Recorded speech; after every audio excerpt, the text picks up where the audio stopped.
Yes కేంద్ర ఆర్థిక మంత్రి నిర్మలా సీతారామన్ మాట్లాడుతున్నారు, లైవ్ లో చూద్దాం.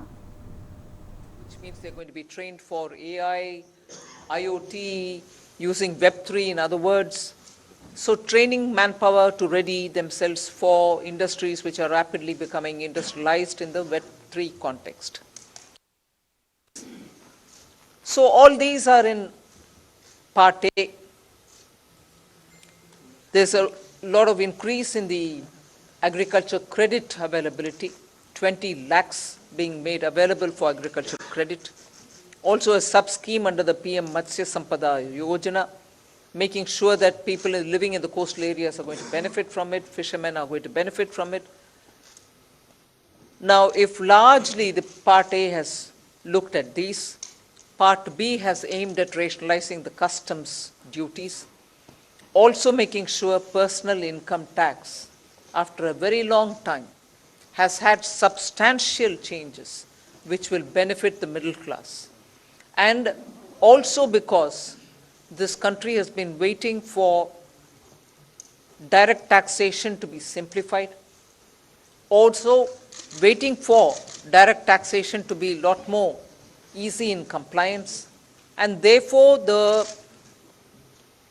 new taxation regime that we brought in for direct taxation 2-3 years ago has now got greater incentives, greater attraction, so that people can unhesitatingly move from the old to the new.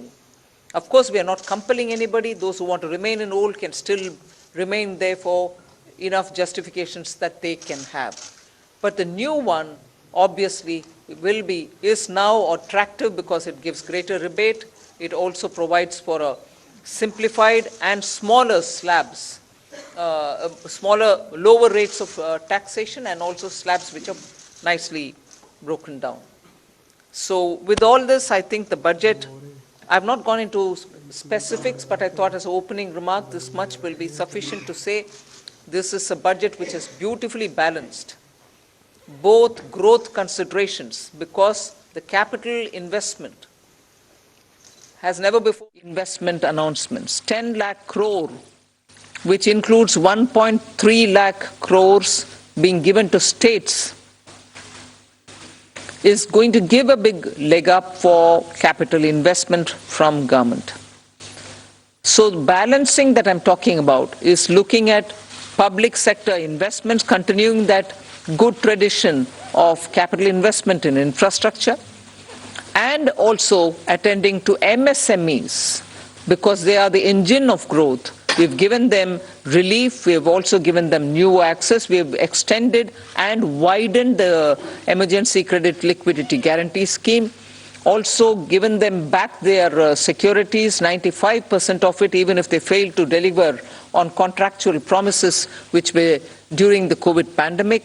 So the balancing is, one, we could sustain the capital infrastructure expenditure from the government, simultaneously in the private sector give a lot of push and impetus for the MSME, and not forgetting the individuals, the middle class individuals who needed that kind of a tax breaks and relief through taxation. So the large macroeconomic considerations have also been kept in mind.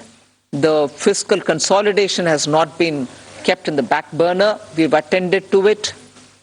We are respecting the glide path we gave ourselves 2 budgets ago.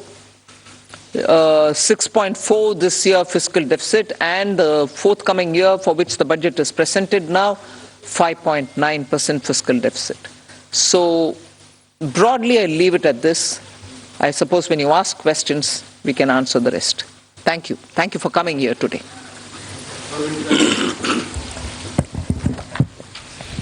Good afternoon, ma'am. Good afternoon, ma'am. Shishir here from Hindu Business Line.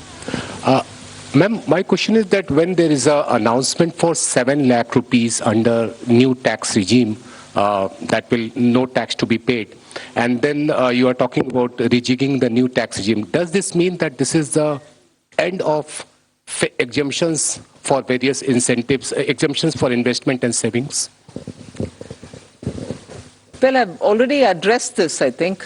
We want to make the new tax regime which is without exemptions attractive enough for people to think that this will be the best option for them because it gives them better rates. It doesn't also make the compliance a burdensome exercise. If rates are so low, you're going to benefit net by paying lesser tax. Even those exemptions that you would have otherwise gained from would have resulted in probably net amount being the same. So we made this a lot more attractive. But if there are people who still think that being in the exemption regime, which is the old regime, benefits them, they're welcome to continue where they want.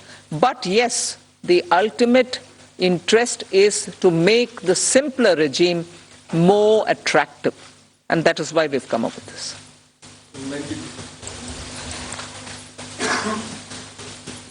Ma'am, firstly, many congratulations on that fiscal consolidation because I keep asking you that question. But the issue today is about people in terms of, there is a big gamble in terms of capital expenditure. When you do that, does it actually trickle down to the people? Does it create jobs? I know you've been doing this for the last 2 years. Are you sure that this will really trigger off job creation, one, two, money in the hands of the poor people? The second, of course, is about inflation, which, again, you like last year, you haven't really touched about it, but you have had the letter from RBI. Your chief economic advisor yesterday says